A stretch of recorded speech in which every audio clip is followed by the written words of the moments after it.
What's up, and welcome to the Uncle Cyborg Show, where we talk about the biggest topics and our favorite things about video games while keeping it rated E for everyone. I'm SuperNolanMan.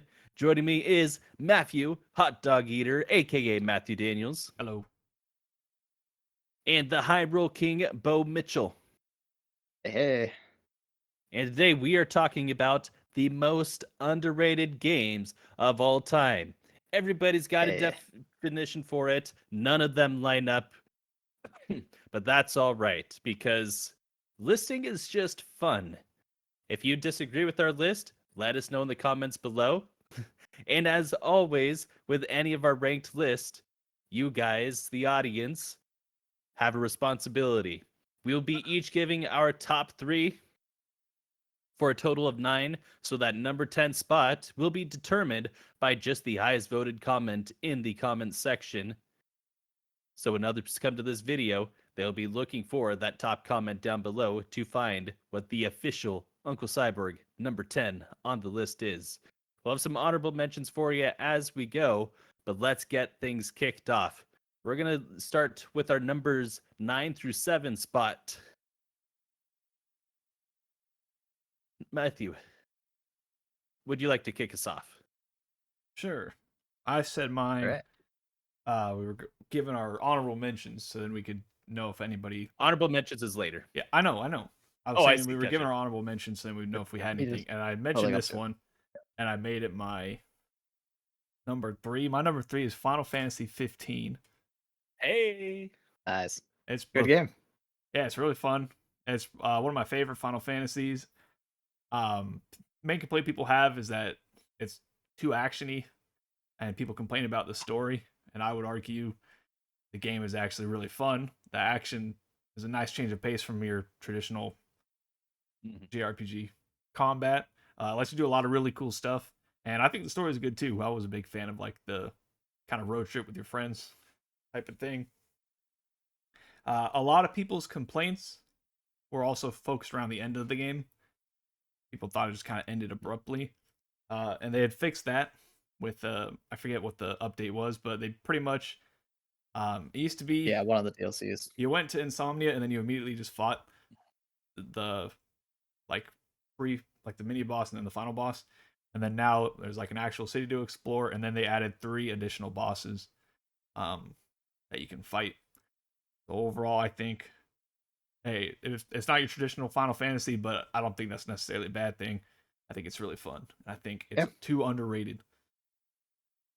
Very cool. And if I may ask just real quick about the action, Final Fantasy 16 went full DMC for a lot of people. Do you feel like the action was similar to that, as I have not played 15 yet? No, it's not as combo-y as 16 is. No. Is And they, this a little more similar to not the hybrid nature, but the amount of action that like 7 Remake would be? It's closer to that. Yeah. I don't think it's the same, but yeah, it's similar. and even to try to appease the hardcore fans, they even made like a turn-based mode where you can like pause it and set everybody's moves I've and heard stuff. that. I don't have any experience with that. They also have a first-person mode, I think. If that's Yeah, they do. your cup of tea. It's very weird. It's also worth mentioning that if you get Final Fantasy 15 now digitally, that's the only version available, is the one that has all the stuff in it. Yep. Yeah, you can get a physical version. You want to get a physical? You can always get a physical. My word. Anyway. All right, moving on. Mr. TheHyruleKing, go ahead and give us your number 3. Yeah, I had some back and forth with mine too.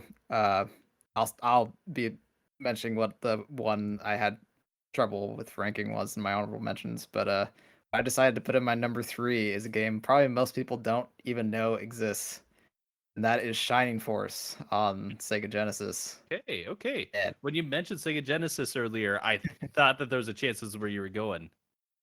Yeah, I've mentioned it every once in a while as like a game that people should check out, but if you love tactics games or even like just older RPGs, this game is super slept on. And they eventually went a different direction in the series after the second or third one, I believe.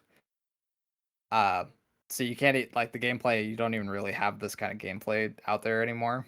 And I think this is like one of the best like older JRPGs you can play.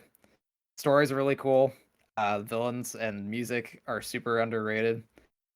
Uh, yeah, it has the pixel art's nothing to write home about. It's SNES, uh, Genesis, bog Yeah. standard. Some of the art's cool, but the gameplay is where it really shines. Lots of really fun like multi-target spells, and there's like some tactics to like where you place your enemies or like yeah, where you place your troops. So yeah, pretty cool. Very cool. Yeah, this is one that doesn't make a lot of lists, so I'm glad you shouted out here because when it does make people's list, it's very high up there. I mean, if you go to um I mean even Mega Drive lists it as one of the best games available for Yeah, yeah. It's that's very cool that you added that one. I wasn't sure if you were going to go Phantasy Star because that's the RPG that I'm big on from the Sega yeah. Genesis era, but I grew up with Shining Force. That's probably why I Nice. like it very more. cool. All right. Very cool. Coming in at my number 3, NFL Street 2. Now EA Ah, Big The makes best a nice. lot version. of right. EA Big makes a lot of cool games. In fact, just bring EA Big back. Give us more SSX. Give us more NFL Street and NBA Street. Just give us all of the EA Big. If I could make one thing happen in Yeah, video they're pretty games cool. right now, it would be that. And NFL Street 2 is, in my opinion, the best of all the Street games, including NBA Street. And I know how impactful NBA Street, especially Volume 2, is for so many people. But NFL Street 2 Yeah, was just front to back pitch perfect for me. First, you have Exhibit coming in Yep. as your host for the game and the one who's taking you through the tutorial and having the big street team that you go and you fight like the final boss of hardcore street teams, and he's the one in charge. But you also had the perfect cast of NFL players at that time, where when you play through those old NBA streets and even NFL Street, the first, some of the missing, people there, Yeah. you're like, why isn't this person available? But going through NFL Street 2 for what was in the league back in, what would this be, 2003, 2004? Yeah. Playing at Something like that that. time, around I there. was impressed because I was like, yeah, there's not a single person that I feel is missing from this all-star cast here. Couple that up with an absolutely banger soundtrack front to back Yeah, there's some and good the stuff in there. best trick moves. I Yeah. absolutely love hurdling people by jumping off the wall and doing the little flip, getting your real game breaker and being able to just absolutely obliterate people and pull off absolutely like demigod tier moves. Just the coolest experience. Fantastic on the multiplayer level. I feel like it was the best balanced of any of them. Uh, and of course, I just love the idea of adding a Tony Hawk score system to Yeah. any game. So when they nail it better than each of the other franchises in the Street series, that's perfect to me. And Yeah, unfortunately, flies under the radar for even a lot of the EA big fans. Yeah. That one is. Once you play that, you can't play NFL Street 1. No, Yeah, that's easily a top 5 yeah. sports game of all time. I agree. I We agree. the Yeah. trash talk. So like I've always liked that one. after you It's so good. after you Yeah. score at the beginning of the game, after the game, there's all these different like trash talk going on. We still quote those. Where's the defense? I can't see the defense. Man, they're not that good. You're not that good. And they like get mad and walk off. It's the best, man. I used to play the Own the I Street. can't believe you gave me this. Thanks. Yep. Love it. I used to do Absolutely the love Own the it. City all the time, and I think it was 6th or 7th grade, man. Mhm. That was a good time. You could Right. you could export your street player to Madden 06. Well, it Which must was have came out in such cool 2005. integration. Nice. And I think NBA Street also did the same thing for Volume 2. I could be wrong there, but see, I knew you can do That's it a in the good first pick. game. Thank you. And Like let's one of move the few on sports to games I played. yeah. I think you've played it with us. Yeah, I'd have. Yeah, Yeah, good times. absolutely. Uh, now let's move on to our numbers set or our number 6 through 4 spots. With our number 2 picks. Matthew, go ahead and hit us up with your number 2. I played this game relatively recently within this year, I believe. Um, Nice. it's in my opinion, it's one of the best GameCube games ever. It's not only on the GameCube, but Scooby Doo Night of 100 Frights is Hey, okay. that game. Nice. I've always thought it was good, and then I hadn't played it for a long time. My buddy wanted to race it on his stream against me, and I did, and it is still just as fun. It's like you're watching a Scooby Doo episode. The progression of like you do a level and then you hit me in a spot that you can't go to, and then it directs you to the next spot to go to get the item to go to that place. And it's like I think I think I've described this to you before, Bo. This is basically Scooby Doo as a Metroidvania platformer. yeah, 3D. it's platformer. got Yeah, I still need to play that one, but I've always heard it's a really good game. and it's got great platforming, and it's actually difficult.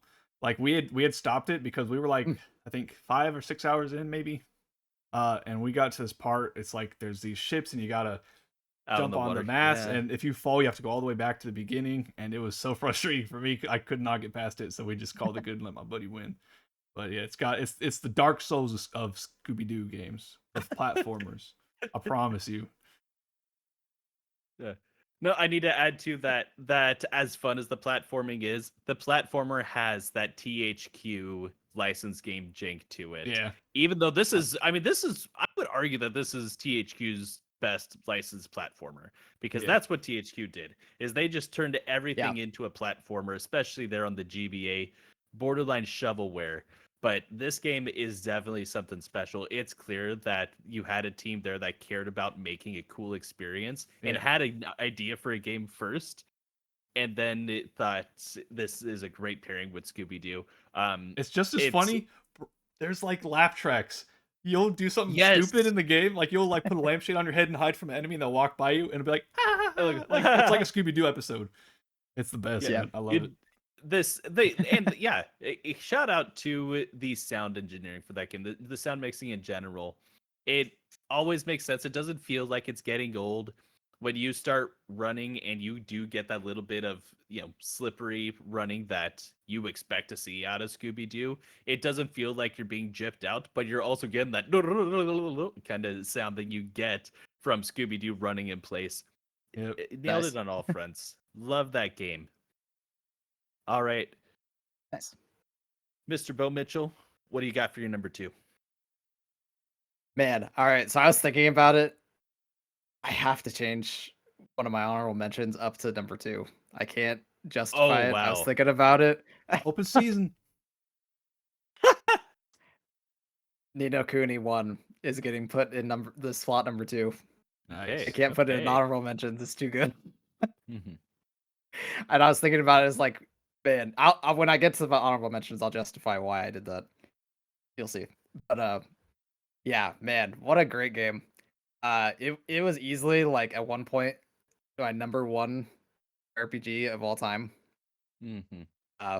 For a couple games like Sea of Stars and Clear Obscure took the spot from it. But yeah, what a great game. It's got a Studio Ghibli art style, which is super cool.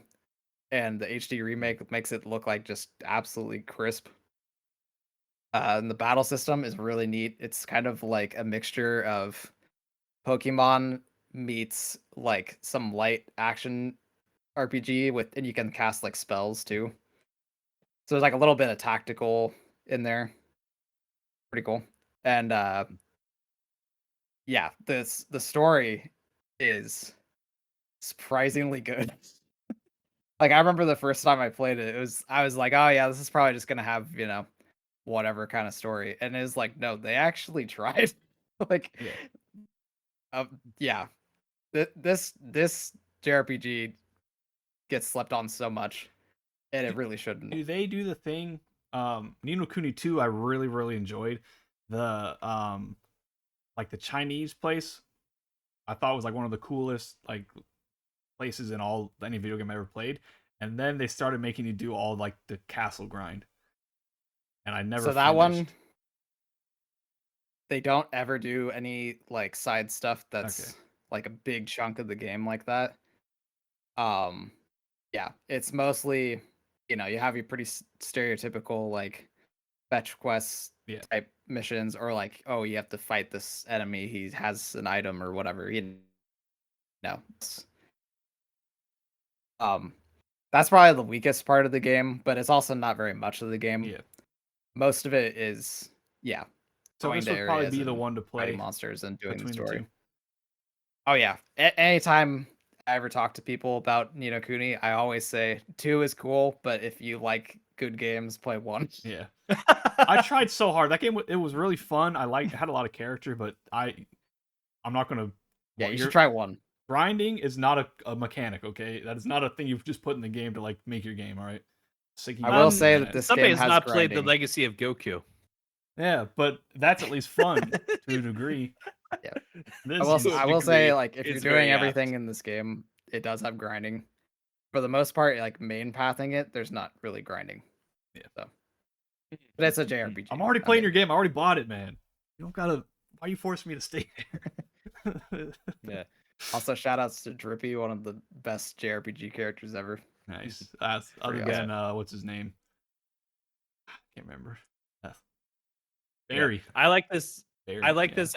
I like this add to Oh, the wait. list only because this game would not be considered underrated, except for the fact that it is, to those who have played it, constantly listed as one of the very best of the JRPG genre for a lot of people, holding that top spot.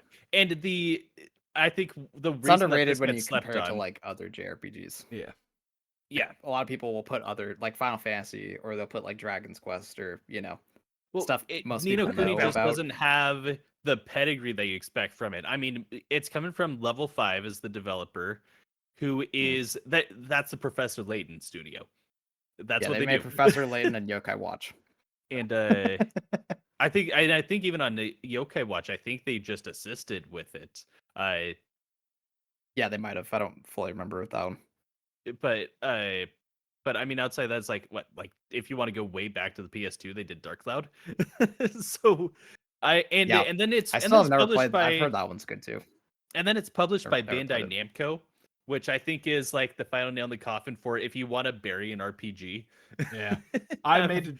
Oh, Yeah. their RPGs kind of suck. All right, all of them, not all of them, but It's a lot true. of them. You get to you. It's like really good. You get a third of the way through, and it sucks. It's the worst thing you ever played. I hate. Hey, they make the Gundam game, so I'm happy for them for that. But man, they just like to. Like, I don't know why they do it. They do it. Just cut that part out. Just skip it. Yeah, Just edit it. that's good. Good addition to our list here. My number 2, Zack and Wiki, The Quest for Barbaros Treasure. Now, if you had to Heard of wait, this one.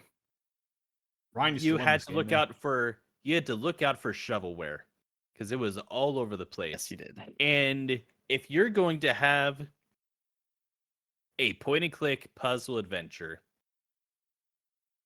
that is based around pirates and finding, treasure, you really have to have a good name for it. And I feel like the naming convention here, Zack and Wiki, The Quest for Barbaros Treasure, probably the worst name that you could have picked for it. Yeah. Which one was Wiki? The monkey? Correct. Yes, Wiki was the monkey, and Zack was the main character there. So bad naming convention aside, this is a banger of a puzzle point and click adventure. With the Wii, with the Wii, motion controls were such a problem for me. I hated how they were shoehorning motion controls into what would be otherwise good games. Even some of the games that were based around motion controls, I was like, I don't know. I feel like this could have been a better game, going a totally different direction, at least more enjoyable to me. I mean, I struggled with things like Mario Galaxy for a long time because the motion controls just didn't jive for me. A lot of that stuff just didn't work. But this game, the motion controls were so perfect for a point and click adventure. Because when you go to interact with things, the way that you are moving the Wiimote changes the way that you interact with things in games. So you can either be moving things around or you can pull back on things. That's all about how you are actually interacting with these things, because you can just click on them or you can do actual specific movements. And sometimes you have to do specific types of interactions. So you have to think not just what do I need to interact with, how do I need to interact with this thing, which made for some really good puzzles on top of having your basically like taking the Luffy archetype kind of character and placing it He's on this basically really Luffy, what annoying I've seen. kid who yeah, this really annoying kid who it just has the best facial expressions. Like it's leaning so hard into that kind of chibi humor, anime humor. But taking it for a real wild ride. Has a pretty solid soundtrack for all things considered. But here's the thing, this game is developed by Capcom. Like, this is a Capcom game. How did it get so buried on the Wii? And Capcom is consistent with when they are making games specifically for Nintendo hardware, they're always bangers. You're not gonna that's I don't know if you're gonna find one Yeah, for the that's most part. bad. I mean, you're thinking of your big Capcom games. You're thinking of those Zelda partnerships, right? You're thinking about the Monster Hunter games. Zack and Wiki should be I can one think of of those games we think about. Yeah. There's one Nintendo game that they made. It's actually on my honorable mentions now. But Yep. we'll get to that. Anyways, Zack and Wiki, it to me may just actually be. I get there's Mario Galaxy. There's always going to be Mario Galaxy. Outside of that, like Zack and Wiki may just straight up be the best Wii game, and that's because I have a pretty low opinion of the Wii. I'm not saying that this is an all-time great game, but it is easily a top 5 game on the Wii. That everybody had a Wii. Nobody has played this game. Yeah. Yeah, I always saw it on the shelf and I was like, man, I want to try it out. And I just never got around to it. And then years later, you were like, oh man, you should have played this game. And I'm like, and now I can't find it. I wish I had it. Somebody took it to GameStop without consulting the rest of the brothers, and yeah, got credit for it. The only thing I'm guilty of being twice as awesome. Anyways, so before we move on to the numbers 1 through 3 spot, remember Honorable mentions. that you can be a part of our list here by commenting with your most underrated game of all time. Let the people come in and vote for it, and let the people speak, create, and rather finish, complete. That's the word, complete. Complete our This list. top 10 list. Do it for us. But Looking before for the you Core in the House comment in comment. there, check out these honorable mentions. Let's start off. Since these are going in no real particular order, let's mix it up and let's have Bo go first here. Give us your honorable right. mentions. So I gotta say the one that I knocked out, and I tried to justify it so hard, and as Matthew was talking, I was like, man, I can't justify this. I had Okami at number 2, and the That's reason a I tough knocked one to it do. out was like, okay, this game has sold 4 million units, so it definitely did well. It didn't do well at first, which is why I was justifying it, but they're Sure. coming back with a sequel, and like people are really hyped for that. Couldn't justify it, but like, man, what a great game! Yeah. Easily like one of my favorite games ever. Like It's to be clear awesome. for the audience, like the reason this I've didn't told make the Nolan list about this one so many is times. well, to clarify for the audience, the reason that this didn't make his list isn't because it's as good as these other games. It's because it's too well received to be Yeah. considered underrated. Yeah. I needed to clarify that because this is what this may be a top 10 all time for you, Bo. Yeah, I've there was a point where Nolan was like actually getting sick of me recommending it. I'm pretty sure. Yeah. Because I love the Give me game. Bart It's Simpson. great. If you It's notice, one of- not recommended. It's one of those games that I know I just everything I've heard about and everything I know about it is so good, but every time that I look at the actual gameplay, I'm like, I don't see how this is going to You gotta jive for sit me. down So and one play day, it. exactly, one day, like I'm gonna Didn't be it come have out to on like Switch? tie to a chair on stream, Yeah. and the HD re-release that is on everything basically. Anyways, Should I go down like my whole list or just one? Yeah, do just real quick. any Okay, any cool. of the honorable mentions that you want mentioned. All right, my next one. Definitely knew I couldn't put it on the like actual list, but I wanted to give it a shout out. Was Spirit Tracks. Oh man, Spirit what a Skit. great This was an Zelda honorable game. mention for me too. Yeah, a lot of people hate on it because it has that same. And I think if they remade it with better controls, people would love it more. Yeah. But it had that same Phantom Hourglass control scheme, which I admit it's a little hard to get used to. But like once you get used to it, it's a fun game, you know. Yeah, it's And crazy how has much some of better it is than Phantom Hourglass. You right. Oh fixed my the word! worst Zelda game. It has like some of the best music in the Zelda series too. That's Like, I've heard. oh man, great music. The bosses are really fun. There's a whip, which is fun to use. Man, that whip is so And good. there's a bunch of fun stuff. The only thing that I will say knocking that game slightly, sometimes there's a little bit too much of the train, but like that's a minor complaint, and it's 8 not out of even 10, that too big of much a train. complaint. I'm gonna come back in here 9 out of 10. Not enough train. Yep. Hero of Trains is the coolest name Link has ever been given. Full stop. How much of the hate was That because story of gets Hero crazy of too. Trains. That story is freaking legit. I love that story. how much of the hate was Right? because it was Dead the Zelda and her ghost just following you around. and the villain is good. Right? Like somebody who's not Ganondorf is a solid villain. Who would have thunk? how much of the hate for that game Uh, is just because it's the Toon Link? Well, Because I remember, wasn't at the time people mad that Toon Link was a thing still? Ish. I It's definitely think the people were controls. just Or that mad wear out because by it the was time. the tappy tappy and everybody just wanted to use the D-pad. Oh, okay. And honestly, they Yeah. should have just let us use a D-pad That's and true. then tap your menu things. All right. Right. Keep it in line with Zelda-ish gameplay is Moonlighter. It's an indie game, more recent. I think it was like 2017, 2018 this came out. I had always seen it and I was like, oh yeah, that looks okay. And then I played it 3 years ago. And it's like, wow, I slept on this game hard. This game is great. It's got like the Zelda style gameplay.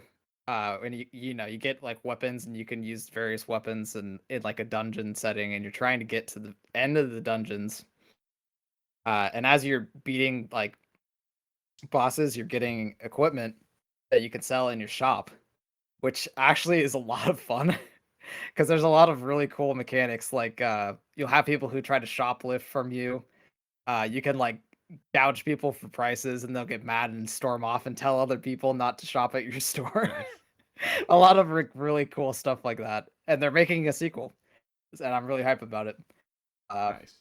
Yeah, really great game. And then my last one, I actually just added it as we were talking. And I was thinking about, Capcom games that people don't really like. But I actually really liked this one, and I know I might get a little bit of hate from people who know this one. Resident Evil 0. Oh boy, divisive game. It's really good in my opinion. I wouldn't say it's my favorite Resident Evil game, but I think people give it too much hate. And the biggest reason is you're controlling two characters and you have a limited inventory and no item box, which sounds awful when you think about it. If you know Resident Evil, because it's like, man, you have a ton of items and you have to drop them on the ground. But once you realize, like, okay, you can drop the items in one solid location, and that's kind of like your item box almost with a save room, it makes sense. And there's some really cool moments like being on a train in a Resident Evil game. Sounds like you like trains. They did some really cool stuff. Yeah, I guess my Train honorable guy. mentions is all trains. Yeah, and there's like a mansion kind of like Resident Evil 1, one of my favorite locations in a Resident Evil game. Nice. So yeah, really solid game. There you go. That's my one. All right. I'm going to go through mine really quick here because we did say beforehand that we're going to keep everything to like 2 sentences, and I got super excited about Spirit Tracks. So I'm just going to shout Yeah, out a my couple of bad. these by name. Sonic Heroes. I think the real Sonic OGs know that Sonic Heroes might just be the best of the Sonic Great game. games. but Love that game. it's been so overlooked because it came out after it came in that in between period. It came after the Sonic Adventure games, which were the real popular thing at that time because they had Yep. these stories that were getting covered in like Sonic X and stuff like that. Yeah. But then it came in right before Sonic 06, where everything just went downhill for Sonic and they never really recovered, in my opinion. Yeah, they have. But It's what a true. fun game that is. The only game where you stack 3 people and it actually makes sense. Yep. Zelda games included.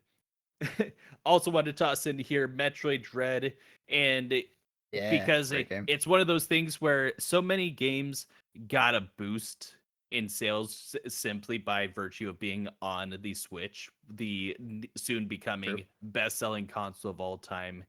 And Metroid Dread did not get the boost that Nintendo wanted to see. Nintendo still kind of views this game as a commercial failure, despite being pretty solid on the review side of things. But what Metroid Dread did that I really want to shout out is in just about every Metroid 2D Metroid platformer is you always have the section where you're being chased down by something. And the something is coming back after you that you've been trying to like avoid. I feel like in it was Fusion where you have like the Samus, the clone Parasite X, whatever The X version. Parasite. There you go, yeah. And tracking you down. Metroid Dread nailed that so well with these terrifying robots and actually having like cool mechanics with it. And just the idea that you're getting through this section to really finish it off after you being the boss of that, you're coming back around and destroying that thing. So good. They nailed so much of of what makes the series great while having by a long shot the best platforming by Endgame. By Endgame. I want to shout out also UB Funkies for being probably the coolest Toys to Life that was so consistent with all the different mini games and stuff, and it did the best job creating a cool hub to do everything in, and made them very accessible because the Funkies were not very I expensive. think it was like compared to $20 things for like the CD, the mount, and then like two or like some had two. you got like a 3-pack, and the thing for like $20 in there. And then you can get individual ones for really cheap. I mean, they did the great job of making it accessible. Well, yeah, because it's resale. Because it was essentially like a Flash game, but if you had like your own pieces to be able to do stuff, it was like a really nice Flash game. But I never played that one. I always heard it had what it really nailed down was the hub world of things and the walking around because it had a little bit of like that. You think the other games around the time, things like Club Penguin.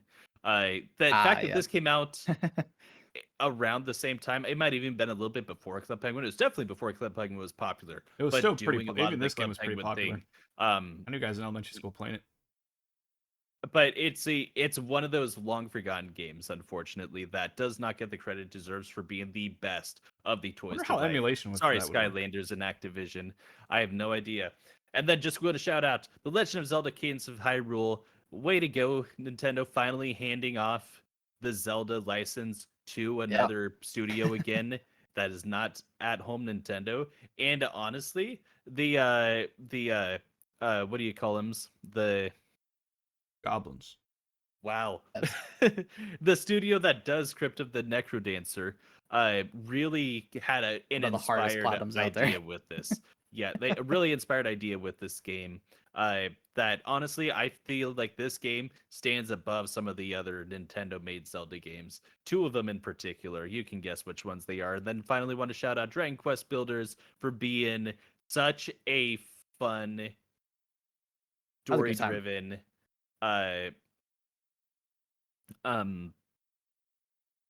survival crafting type game in that Minecraft vein, but in Terraria type stuff, but while being really focused on RPG systems. Really it's fun balance. And Dragon Quest Builders 2, I mean, you can give that one too. I just prefer Dragon Quest Builders 1, even though I loved doing the multiplayer with Bo and 2. And some of the funny things in that game. Builders 1 I just had the better. It was funny. It was. But I just feel like this game had really good boss fights in the first one that I didn't think were as good in the second, but you can take it or leave it. Matthew, go ahead and give us your honorable mentions and then take us away to get in that top 3. Sonic Forces. A lot of people hate it. A lot of people say it's one of the worst Sonic games. I'd say it's underwhelming, but I feel like for how bad people rate it, has to be underrated. It's got good music. The levels, while they're short, they're still pretty fun. I like the customization. The story was kind of but I think it's a lot funner than people give it credit for. Medal of Honor 2010. It was like the Medal of Honor finally went Nice. modern. It was like fighting the Taliban and stuff, so it was like stuff that I knew about when I was like 13, 14 playing it. Um, really fun. It was kind of weak multiplayer, but the story was pretty cool in my opinion. I liked the realism of like having the modern stuff. Assassin's Creed 3 got a lot of hate back then, and people still rate it pretty low in the Yes. I bottom still half. hate it. In the bottom half of Assassin's Creed games, it's my outside of the Italy stuff. It's my favorite setting. I like the jumping around in the trees Wow. and fighting people. It was just really fun to me. I like the boating and stuff, the naval part. I think it gets too much hate. And then 4, I just thought about this. There's like 5, I think, 5 there's 5 games in the thing, and the games start splitting. Like Pokemon, Mega Man Battle Network. Really fun. Ah. Played those a lot as a kid. It's one of the things where you kind of set like your chips and you battle on a grid, and you can use your attacks and the chips that you selected. Starts out nice and simple. You're just fighting viruses, and then you end up fighting like global terrorism, trying to like destroy the world. Really fun. Yeah. Recently got within like the past 2 years, I think got a like a re-release with all the games on like Switch and PS4 and stuff. Yeah, it did.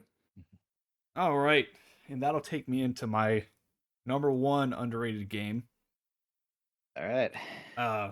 This one, depending on the day, it's either my top 10 or my top 5 games of all time. Wow. It has a cult following, which was why I was kind of hesitant to put it up here. But the amount of friends who I recommended to who either haven't played it or said it didn't really look interesting or things like that. Metro 2033, my number 1 underrated game. To Good me, game. Talk to Ariel about this. Or does he, no, Tony. Talk to Tony about it. does he like it? He's playing through the Metro games. He hasn't done this one. Oh, okay. Yeah, I remember him mentioning that. Okay. Yeah, I'll have to, because probably the best atmosphere of any game I played. Especially if you turn it on to There's Russian. great atmosphere in that game. If you put the Russian audio on, man, it gets so much more creepy. Great story to follow. It mixes it up well between the kind of like you're in the tunnels, and it's all claustrophobic and stuff, and you're like, oh, I want to get out of here, and you get to the surface, and you're like, man, I want to go back in the tunnels. One of the best like overall experiences. They have it on the Redux version. You can get that in Last Light. I guarantee you can get on sale for probably like $10 at some point. Yeah, I got it for pretty cheap. It's so good. I've probably beaten it like 5 times. It's I was really surprised by that game. That's Yeah. a really good game. I got it on a whim back on the PS4, and like as soon as I started playing, I was like, okay, this one hits. So that is my number 1 underrated game of all time. Oh, that's your number 1. I thought that was your. You gotta say these things ahead of time. He kind of, yeah, he said it. I remember he said it. Okay, my gotcha. number 1. All right. Well, then, Boat, go ahead and give us your number 1 most underrated game of all time. Oh boy. So, game that I've almost hyped up as much as Okami. Bloodborne. I think it's more underrated than Okami. Might be better than Okami, and that is Prey 2017. I thought you were gonna I've heard do a lot this. about this Man. one. What an amazing game! Oh my word! It's so sad how little this game sold, because people just didn't think it was anything. Yeah, because it was it wasn't this main Arcane studio, so people wrote it off for that reason. Mhm. And it just released in a time when I don't think it was gonna be appreciated. People just saw it as like, oh, it's just a sci-fi game. It is like one of the best immersive sims ever made. It's so cool. The amount of like unique weapons and unique transformations, and I feel like all of the transformations are helpful, unlike Dishonored and Dishonored 2. Like, I love Dishonored, but there's some powers in that game that just aren't helpful at all. And in Prey, all of them are helpful, and the story is actually really cool. Um, it's got some really crazy twists in there, and the DLC, I I was a little bit hesitant because a lot of people say the DLC is spectacular. Hmm. The DLC it makes it even better. Like, man, what a crazy good DLC. And I was a bit on the fence about it because it's technically a roguelite. And I've been kind of like, roguelites aren't really my thing. And then I played it. It's like, wow, this is one of the best ones ever made. Mm-hmm. Like, it's so sad to see that these devs went and made Redfall after this. Right. Yeah. Like, what a travesty. These guys are so talented. And they went from making like one of the best games ever made to one of the worst games ever made. It's so sad. Like, man. Do you ever wonder if they were like, oh, there was because the D was it the DLCs where pre-added multiplayer mode for a is it that roguelite has a multiplayer mode? Yeah, it's called Prey Moonlighter. And That's it's sick. like online multiplayer. And people I were really into that. Yeah, For the people there's who a are little already bit into of Prey.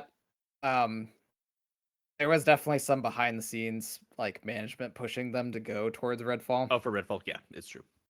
Um Yeah, man, yeah, anyway. Game yeah. is amazing. Go check it out if you've never played it. Oh my word. Like easily one of my top 5 games ever made. Like Nice. it's so good. Oh my word. Such a great Yeah, game. absolutely. And rest in peace, Arcane Austin. Yeah. Man. Yeah. Sad But day. anyways, On and for forgotten. Anyway. my number one, yeah, gone but still forgotten. Gone. Just kidding. When they leave. My number one most underrated game of all time. It's a GameCube classic and staple, in my opinion. You already know what it is. Star Fox Assault. Ah, yeah. I Not where I wondered if thought you you were were gonna going, put this but here. I agree. Did you Great think I was game. going with Kirby Air Ride? Really hatching a giant egg, maybe? When you said Star Fox, I almost wondered if you were gonna say Star Fox Adventures, because for a while you were like really high on that game. I don't know if I was ever necessarily high on it. I was just like, I can't believe this A game little bit. exists. Yeah. uh, Yeah, maybe that I one. got because something to here's the say thing, about that game Assault is when you're that, done. Star Fox Adventure is pretty jank. I mean, for it being Yes. like, it's the most like it's somehow the most rare game. But Star Fox Yep. Assault, man, where to start with this game? You had I said for years that Star Fox, if they wanted to be more than a dogfighter, there's only one way to go, and it was to kind of go the Halo route. Now Yeah. it'd be a little hard to go back there. I still feel like they can navigate a nice path through there if they wanted to go that route. But a game There's that so was much really, potential in Star Fox. I It's think crazy. I think ahead of its time, Star Fox Assault was. There are some issues with the game. Some of the gameplay can get repetitive with how wide and open these maps are. You kind of still doing the same kind of things. The replay That's true. value is just, can you go in there and get that high score?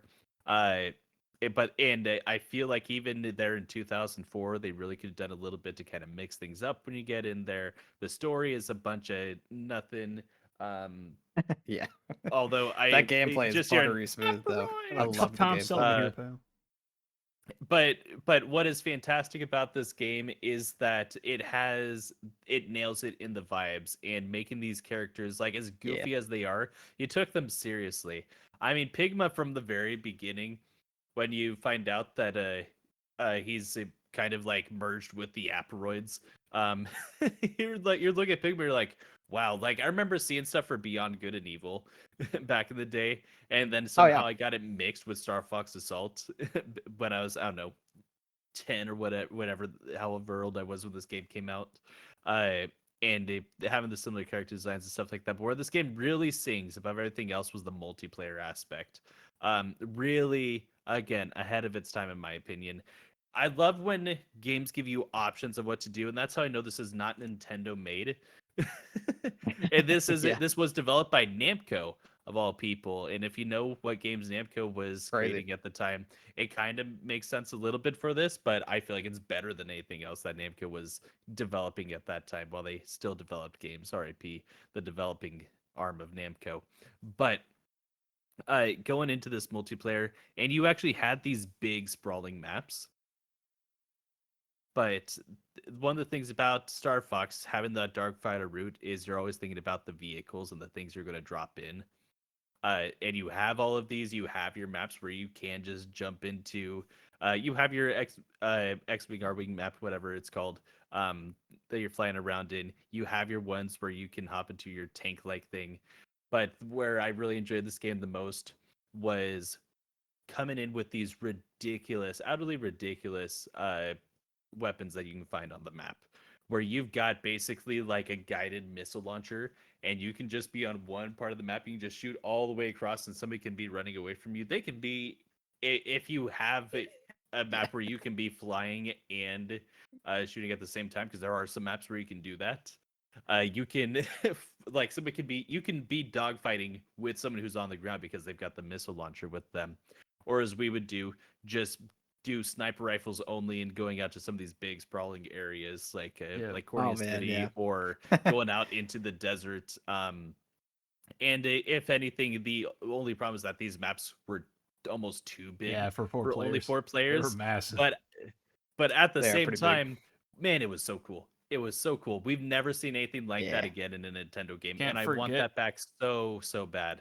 Can't forget the greatest like map of all time, Zona Sea Base, when we finally unlocked that map, man.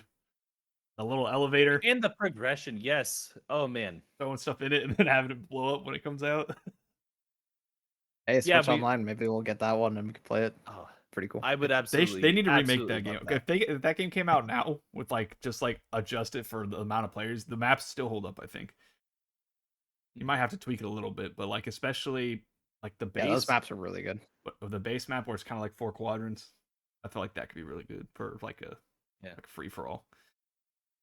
I think if they wanted to take Star Fox into the future, I think you need to go almost the Star Wars kind of route with it. Yeah. Let Star Fox be your bounty hunter type. Yeah, that could be a whole episode of us just talking about what they should do with Star Fox. What was the last game? Right? Was it the Zero? Zero, and they had the little tower defense thing. Hey man, rest in peace, Star Fox. And they had that, and they had the one that Starlink. Ubisoft. Starlink. So Starlink had multiple versions of the game, and the one that came out on Switch had Star Fox characters appear. That's all it was. Yeah, that game wasn't very good, unfortunately. No, but Star Fox Assault was amazing. Anyways, if you've got an amazing game that you're wondering why it didn't make our list and you feel that it is truly underrated, again, let us know in the comments down below and like this video to help it pop back up for other people to get more opinions on what should be that 10th spot for the Uncle Cyborg top 10 most underrated games of all time. Thank you for joining us and sitting through with us. My name is SuperNolanMan. This has been Mafew Hot Dog Eater and the TheHyruleKing Bo Mitchell, and you all have a great day.